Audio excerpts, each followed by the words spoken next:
চট্টগ্রামের এক প্রত্যন্ত গ্রামে থাকত নাফিস নামে এক বালক। বয়স মাত্র 12, তবুও তার কৌতূহল আর দুষ্টুমি যেন জীবনের বড় আনন্দ। স্কুল শেষে খেলাধুলা, বন্ধুদের সাথে হাসি ঠাট্টা, এগুলোই ছিল তার প্রতিদিনের রুটিন। নাফিস পড়াশোনায় ভালো হলেও মাঝে মাঝে ছোটখাটো ভুল ঢাকতে মিথ্যে বলে ফেলত।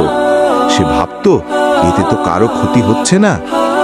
এক বিকেলে ফুটবল খেলে ক্লান্ত শরীরে বাড়ি ফেরার পথে তার চোখে পড়ে রাস্তায় পড়ে থাকা একটি কালো মানিব্যাগ। কৌতূহলবশত সে তুলে দেখে, ভেতরে বেশ কিছু টাকা আর কয়েকটি গুরুত্বপূর্ণ কাগজপত্র। মুহূর্তেই মনে হলো, এই টাকা দিয়ে নতুন জুতো আর খেলনা কিনলে দারুণ হবে। কিন্তু একই সঙ্গে তার মায়ের কথাও মনে পড়ল। সন্তান, আল্লাহ সেই মানুষকেই ভালোবাসেন যে আমানত রক্ষা করে আর সত্যের পথে থাকে। দ্বিধাগ্রস্ত নাফিস ঘটনাটি তার বন্ধু হাসানকে জানায়। হাসান বলে, এই টাকা যদি রাখিস কেউ জানবে না, তুই অনেক লাভে থাকবি।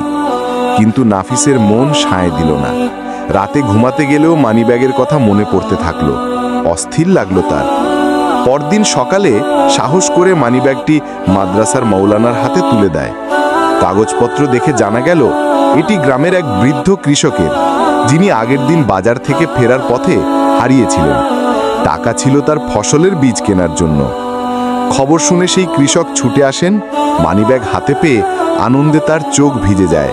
তিনি নাফিসকে দোয়া করে বলেন, বাবা, তুমি আমার আশা ফিরিয়ে দিলে, আল্লাহ তোমাকে দ্বিগুণ কল্যাণ দান করুন। মৌলানা সবার উদ্দেশ্যে বললেন, নাফিস চাইলে এই টাকা নিজের করে নিতে পারত, কিন্তু সে আমানতের হক আদায় করেছে। মনে রেখো, সত্যবাদিতা আর সততা মানুষকে সম্মানিত করে এবং আল্লাহর সন্তুষ্টি আনে। সেদিন থেকে নাফিস প্রতিজ্ঞা করল, মিথ্যের আশ্রয় নেবে না আর অন্যের হক কখনো আত্মসাৎ করবে না। শিক্ষা: সত্যবাদিতা ও আমানতদারি এমন গুণ যা মানুষের ভালোবাসা আর আল্লাহর রহমত দুটোই এনে দেয়। ভিডিওটি ভালো লাগলে লাইক, শেয়ার এবং চ্যানেলটি সাবস্ক্রাইব করুন।